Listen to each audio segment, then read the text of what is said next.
So let me please now throw this open to yourselves. You came here to answer questions. Let's help to do that. Question for Andy Utilico. Very interesting model there. Two quick questions. First one, is that true that you can approach 27 utility providers? Second one, I have a client who oversees energy for, well, the vast majority of leisure centres in the UK. Can you tell me exactly what is involved in the process for that client to get involved in switching and contract aligning all them leisure centres, please? Yeah, in answer to your first question, yes, a minimum of 27, but obviously that changes as time goes by. In respect of how the procurement works, you touched upon a point of contract alignment. There's many aspects of how we procure the energy, and it would take far too long to go through this now, but I'm happy to talk to you about that afterwards. But yeah, your type of business is the type of business we specialise in on the procurement side. Thanks. This is a question for Viv, and I'm going to put you on the spot a little bit. It's about Brexit and the effect it might have on public sector funding in Scotland. So it comes in two parts, one possibly positive and one negative. The first one, the negative side, is a large amount of the public sector funding or the base funding on the senior debt for PPPs comes from the EIB. There's also structural funds which are assisting Scottish Government and some of the local authorities. Do you have a view yet as to what the implications of Brexit will be on the flows of those funds? And then the second question is relating to the challenges you've had with public sector funding and Eurostat in getting certain funding in the PPPs as well as energy performance contracting off balance sheet. Now currently Eurostat is very, very difficult in that respect and has caused things to seem like they're going to be on balance sheet for the foreseeable future. Do you see that changing in a post-Brexit scenario? I think I'll say these as personal observations rather than SFT observations, as I'm not sure we necessarily have formal views on this. Your first point around senior debt, I mean, EIB have funded a lot of the infrastructure up here. I think it's about 750 million of the PPP programmes out of the 2.2 billion. Whether that goes, obviously we haven't formally said to Europe, we haven't triggered Section 50 in the 2 years. So at the moment we'll be working in terms of let's continue to have the dialogue with the institutions who are funding our programmes. In terms of the ones which are coming forward at the moment, a lot of those are the ones which are going through Hub. The smaller ones, the EIB were less involved in those particular projects. We've got ones which are due to close this month, and having talked to funders, are still progressing at the moment. So I think it's a case of wait and see how the markets settle down and how they progress. My personal view is that if you've got a robust project which is economically viable, you will get the financing. I think at the moment there may be delays across all sectors, but that ultimately if you've got a viable project that they should work through. And then the second question was public sector funding in Eurostat. So for those of you who are unaware of the joys of Eurostat, Eurostat are the European budgetary rules, which changed recently. Now, my understanding is those mirror the international budgetary rules. So they're used to calculate what's the GDP of the different countries across the world. In the immediate effect, I don't think there will be an immediate effect in terms of we will still follow those rules, and I wouldn't imagine that anybody would want to particularly divert from them at this current moment in time. Where they go in future, I'm not sure. But they certainly have had a big impact, and certainly had a big impact on low carbon projects where government bodies don't always have borrowing powers, and we use public-private partnership structures to attract private finance. Their energy efficiency note last year made it very difficult to get private finance into energy efficiency in the central government bodies.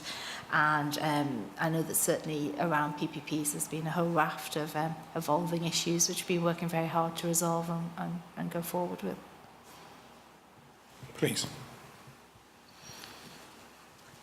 Hi, Alan Asbury from Aylesbury Council. Question for Andreas. On your collective switching, as a local authority, we've always had this sticking point about dealing with customer inquiries, which could be large numbers of.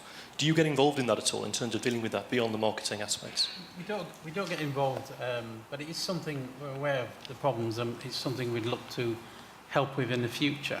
But it's about getting enough of a collective that will finance the additional support over the period. So. Thank you.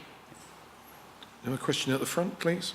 And then we've got 2 rows back. Hello, Tom Spy, Health Facilities Scotland. General observation, this is to Viv and Nigel. I noticed in your presentation, Viv, you were intimating a return on investment on some of the street lighting of 10 to 11 years, as opposed to Nigel was illustrating projects of 4, 7 and 8 years return on investment. I presume the ones we are getting are not gold plated up here. Also, I would have anticipated the payback to have been less in Scotland than England due to the higher distribution and transmission charges in Scotland as opposed to the rest of the UK. Great, thank you for that question. The big difference is my figures included column replacements as well. So we've just amalgamated the investment in the LEDs as well as the investment in column replacements. The paybacks we're getting 5-6 years, and actually paybacks we're seeing in real life are always outperforming what we're seeing in the business cases beforehand. So our paybacks would be equivalent to Nigel's. It's just that I've included column replacement figures as well in those. John Wincott, Fife Council Sustainability Champion. This is probably a question for Vivian. One of the projects we've tried to get off the ground is district heating. And I know you talked about funding for district heating, but there's a tremendous amount of inertia in getting this type of project available. So have you got any other hints and tips, if you like, that can help us move forward with this type of project? Okay, thank you for your question. We've obviously worked with Fife Council around district heating, around the Dunfermline schemes. I think it's for district heating, it's all around the clarity of the objectives, the technical solutions. What you ultimately want to charge is your tariff, and where we see quite a lot of tension on district heating schemes is around getting a fuel poverty, a tariff which meets the needs of fuel poverty, but actually having an economically viable scheme. I would suggest, if you haven't already, approaching LCITP and working up that business case in more detail and getting match funding that way. That will then help. And I know they are supporting some schemes in Fife. I don't know whether the schemes you're referring to. And then we'll be able to tell you whether that scheme's a flyer in itself or not. Scottish Government are looking very carefully around financing, but obviously District Heating Loans Fund is the main approach at the moment. Just like to add to that I'm so envious of the way Viv has got this role in an agreed accumulation and aggregation of public sector side. I'd also encourage you to look at some of the public equity funding available as well, which will take risk on owning the complete infrastructure and the energy set as well. But obviously with the benefit of Viv's aggregation, it becomes even stronger. It's just that has a zero, typically has a zero investigation cost, so you can bring that in. 2 rows back, please. And then we'll have some questions from the back, please. Thank you very much. Jamie Carruthers from Dormant Estate. I was interested, once again, Vivian, I hope you don't mind being in the spotlight once more. You concluded your presentation by saying, and I suppose slightly related to the last question, that the public sector needs to lead by example. Given that the private sector has in fact delivered the lowest energy affordable homes in Scotland, shouldn't the public sector be in fact catching up? Obviously, in terms of the residential sector and energy affordable homes, there's the regulations you need for going forward, and there's also the regulations which apply to existing social housing, which is by and large where the public sector is involved. The social housing regulations are obviously in the process of being upgraded, so by 2020 all social housing needs to meet minimum standards.